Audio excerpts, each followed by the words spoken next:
बात उन दिनों की है जब लोग अपने बच्चों को विद्या प्राप्त करने के लिए गुरुओं के आश्रम में भेजा करते थे। बालक वरदराज जब 5 वर्ष का हुआ तो उसके पिता ने भी उसे शिक्षा ग्रहण करने के लिए एक आश्रम में भेजा। आश्रम में गुरुजी ने अन्य बालकों के समान ही वरदराज को भी पढ़ाना प्रारंभ किया। वरदराज आश्रम में रह तो रहा था, लेकिन उसका मन पढ़ाई में नहीं लगता था। गुरुजी ने उसे तरह तरह से पढ़ाना और समझाना चाहा, लेकिन उसे कुछ भी समझ न आता था। गुरुजी जो कुछ पढ़ाते उसे वह याद ही नहीं रख पाता था। उसकी ऐसी स्थिति देखकर आश्रमवासी बच्चे उसे मंद बुद्धि कहकर चिढ़ाने लगे।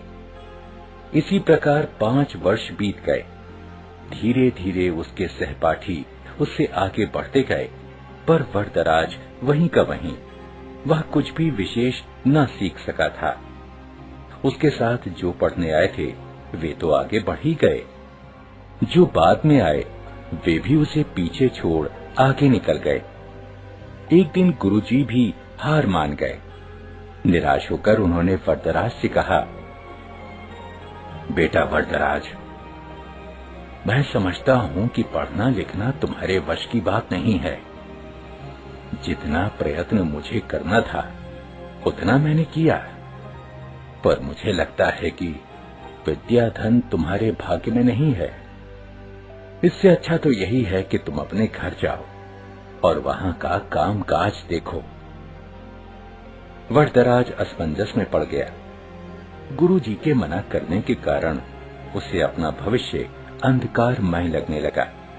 उसे यह चिंता भी सताने लगी कि घर लौटने पर उसके पिता क्या सोचेंगे। गांव के लोग भी उसे मूर्ख महामूर्ख कहकर दुत्कारेंगे। वरदराज करता भी तो क्या, उसने अपना सामान समेटा, गुरुजी के चरण छुए और वह भारी मन से विदा हुआ। वह उदास होकर अनमने भाव से चला जा रहा था। घर वापस जाने का उसका जरा भी मन नहीं था, पर कोई और ठिकाना भी तो नहीं था। कहां जाए क्या, उसकी समझ में कुछ भी नहीं आ रहा था। वह सवेरे चला था और अब दोपहर हो आई थी। रास्ते में खाने के लिए गुरुजी ने उसे थोड़ा सत्तू दिया था। उसे भूख प्यास भी लगाई थी। चलते चलते उसे एक कुआं दिखाई दिया। वह पानी पीने के लिए कुएं पर पहुंचा। वहां उसने देखा कि पानी खींचने की रस्सी की रगड़ से कुएं की जगह पर निशान पड़ गए हैं और मिट्टी के घड़ों को रखने से जमीन पर गड्ढे पड़ गए हैं। यह दृश्य वरदराज के मस्तिष्क में बिजली की तरह कौंध गया। उसने विचार किया कि जब रस्सी की बार बार रगड़ खाने से कठोर पत्थर पर निशान पड़ सकते हैं, तो क्या लगातार परिश्रम करने से मैं विद्वान नहीं बन सकता? बस फिर क्या था। वरदराज के मन में आशा की किरण जगी। वह बुदबुदाने लगा, मैं भी लगातार परिश्रम करूंगा, अपने पाठों को मन लगाकर बार बार पढ़ूंगा और उन्हें याद करूंगा। फिर देखता हूँ कि मुझे विद्या कैसे नहीं आती। वरदराज ने कुएं पर हाथ मोड़ा और गहरी सांस लेकर आगे की ओर बढ़ा। अब वह सभी प्रकार की चिंताओं से मुक्त था, इतना कि उसे भूख प्यास की भी चिंता नहीं रही थी। वह तेज कदमों से चल रहा था। अब वह दूसरी ही तरह का वरदराज था। वह घर की ओर नहीं बल्कि आश्रम की ओर लौट चला था। सूर्यास्त होने को था। गुरुजी आश्रम की वाड़ा में टहल रहे थे। तभी उन्होंने वरदराज को आते हुए देखा।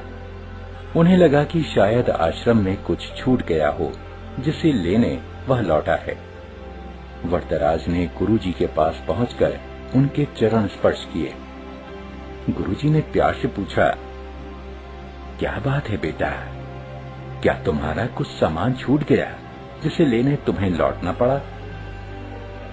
वरदराज नम्रता पूर्वक बोला, हाँ गुरुजी, मेरी विद्या यही छूट गई है, जिसे इस बार मैं अवश्य लेकर जाऊंगा। अब मेरी आंखें खुल गई हैं। मैंने निश्चय किया है कि मैं पूरी लगन और परिश्रम से पढ़ूंगा। अब कभी आपको निराश होने का अवसर नहीं दूंगा। गुरुजी का दिल पसीज गया। उन्होंने वरदराज को गौर से देखा। उसकी आंखों में चमक थी। गुरुजी ने इतना भर ही कहा, तुम जो कुछ कह रहे हो, यदि उसे कर दिखाओगे तो मुझे बड़ी प्रसन्नता होगी। वरदराज ने पढ़ाई प्रारंभ की। अब तो उसकी भूख और नींद पता नहीं कहां गुम हो गई थी। वह देर रात तक पढ़ता और प्रातः सबसे पहले उठ जाता। वह अपना एक क्षण भी व्यर्थ न गवाता। उसने दिन रात एक कर दिए। इसका प्रभाव यह हुआ कि जो पाठ याद करना उसे पहाड़ पर चढ़ने के समान कठिन लगता था, अब वही सरल लगने लगा था। गुरुजी और अन्य बालक वरदराज में आए इस परिवर्तन को देख आश्चर्यचकित रह गए।